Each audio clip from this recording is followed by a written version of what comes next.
All right, guys, thanks for joining. Nice to see our biggest crowd of the spring on here, so I appreciate that. I know as we're getting closer and closer to the spring game, there's more and more excitement about Memphis Tigers football. So I appreciate you guys all joining.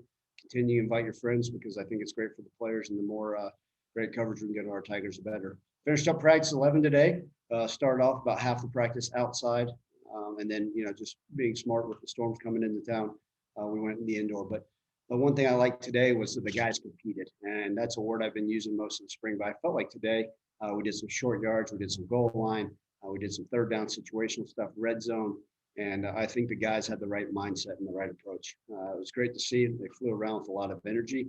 Like I've told you guys a lot, I mean, this is a great group of young men.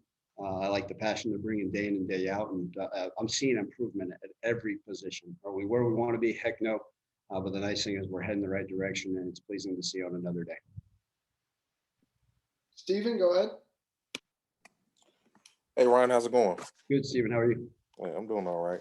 You guys are in that final stretch run of spring practices. What's the biggest thing you just want to see from this group in these last 4 practices for the spring game?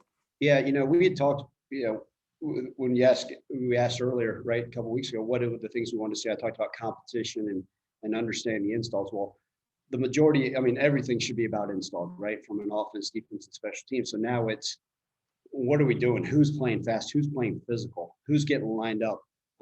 Who's willing to go out there and compete down in and down out? And for me, Steven, that's what I want to see, right? I want to see a team of hungry guys, whether it's a fifth-year senior or a 17-year-old that should still be in high school out there. It's, hey, we've got an understanding of what we're supposed to do. Now go play and do it to a great ability. And every day, we don't want to just focus on 6 million things to work on. Let's focus on one thing at each position and find that and work on it and continue to improve. So that's kind of where our mindset is, right? Playing faster on all 3 phases of the game, and getting that now that the understanding of what we want to do, being physical with everything we're doing, and continue to compete. Evan. Hey, Ryan. With obviously what's happened with Coach Sabota, what's happening now with special teams as far as kind of who's kind of been helping out with that? And I have a follow-up question after that. Yeah, all hands on deck. It really has been. It's anytime we have staff changes, right? Everybody gets involved. I've really fallen in love with special teams really over the last 14 months, 15 months. You guys remember, I was an O-line guy, right? Wasn't involved in it much other than PAT and field goal. And it's one of those things I've really enjoyed. I like the basic fundamentals of it that are involved in everyday football. So I've been trying to get involved a little bit. But Coach Jordan Hankins, our linebacker coach, has done a wonderful job, really helping leading the charge. We have a guy named Tim McConnell, quality control coach. It's kind of filled in and done a nice job with the specialists.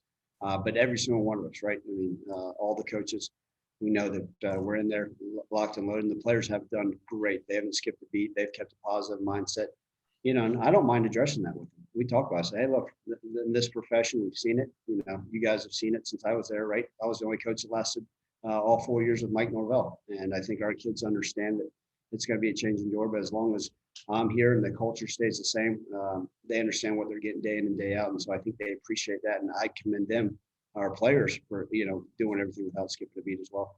And my follow-up question for that then would be, just because of your experience with the turnover and kind of seeing coaches go and everything, how much does that kind of help with you bringing that stability to the players and just kind of preaching that with them obviously knowing you've been through it just like they've been through it?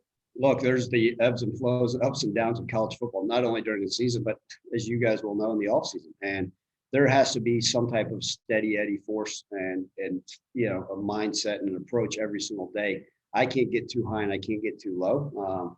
And I think our players see that, and hopefully they trust me that whatever I do, whoever I hire, it's going to be in the best interest of our program.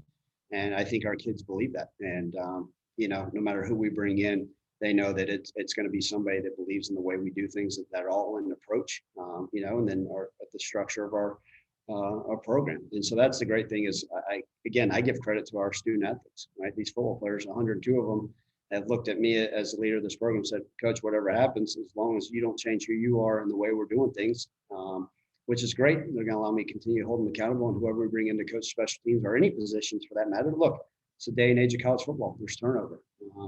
That we know that we're going to do right by them and have success. Clayton. Hey, Ryan. Obviously not having spring football last year, just how far ahead of the game do you feel, almost like in comparison to where you were trying to come into last year? Does it just feel like, do you have to remind yourself that this is how it's supposed to be a little bit? Yeah. I mean, if you ask compared to last year I was trying to teach guys on Zoom meetings and trying to make sure they stayed awake, from afar. Who knows what they were, how much they were taking notes and stuff. So yeah, I mean, no, look, it's been absolutely wonderful. We talk about don't take a day for granted. The appreciation of it. Spring ball is kind of fun. I mean, we get after it, we grind for sure, but I feel like we're substantially further ahead. Obviously, like I said, as you guys well know, we're still got positions in most of them where we're still looking for guys. I'd say, like I told you before, probably the only position we've got locked down maybe our holder, maybe the only guaranteed starter on our team. But other than that, we're still looking for answers everywhere, which is okay. Mike? Hey, Ryan, building off that for a second, do you think that maybe not just the players, but you guys as a staff appreciate more having a spring after last year where there wasn't a spring and it was all COVID, saw each other? How much more appreciative do you think this Tiger football team is to be able to do what quote unquote is normal in the springtime? Yeah, I think the guys understand they can't take any day for granted. I do think they're appreciative of it. It's fun. Like I said, we are working, so it's not out here. We're not out here just playing grab tail, but it's good. We are appreciative. The understanding that it can be taken away at any second. There's everyday reminders, right? We see some of these FCS programs that are, having to cancel their seasons right now. It's subtle reminders. We're seeing other teams in spring ball that are having to cancel the remainder of their practices or going COVID hold. So every day we get the opportunity to be together. We're grateful. We continue to preach the team concept and being around each other. We've enjoyed it. We are a brotherhood. But I love the fact, Mike, that we're out here competing day in and day out. And I think that's the one thing. I mean, we probably had more scuffles break out in spring ball than I've had since we've been here. And that's okay. I'm all right with that. As long as I don't get a fisticuffs to the side of this pretty face, we'll be okay. And I want to play a little game with you. Can you play a game with me? Yeah, I think so. We'll see. I don't know if you will, though, when I ask you the question. If tomorrow was September 4th and Nicholls State was coming to the Liberty Bowl, who would be your starting quarterback? I'd let you know at probably right after kickoff. That's the game I'm playing. If it was, I'd say I don't know, and I'd take a postponement and try to figure it out. So we like I told you, we got 4 guys we believe in, and I mean it's every single day it's a rotation of who's with the ones, who's with the twos, who's with the threes, and we always say we can't get enough reps for those guys because you got 4. So some of these linemen are having to go multiple reps, but that's okay. It's good for everybody. All right, anybody else? Brian, go ahead. Hey, Coach. So far in this spring, what have you learned from the team so far, and has there been anything that has surprised you? Yeah, Brian, the biggest thing I've learned is that this is a competitive group. They enjoy getting after it. They enjoy mixing it up. And you know what? They're also a high character group of men, right? And so I love the culture in our locker room. I believe that the players have bought into the way we want to do things. Look, you guys well know, I was part of a wonderful culture under the previous staff, but anytime there's a change, and without having spring ball, I think it's a great way to kind of implement some of that stuff, Brian. But this is a hungry team that has a chip on their shoulder, and I don't want to sit there and use the mantra Memphis versus everybody, but I think our guys know that there's a lot to be desired left over from last year, and I like it. I like that we're a hungry team, and that we've got a chip on our shoulder. So that's one of those things. And the biggest thing I want to continue to see is that's got that nature, that competitive nature has to carry on day in and day out in everything we do.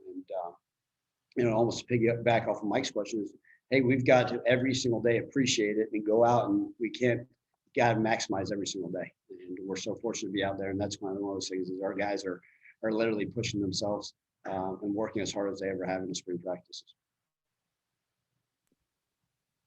All right, thanks, Coach. Thanks, guys. Y'all have a good night.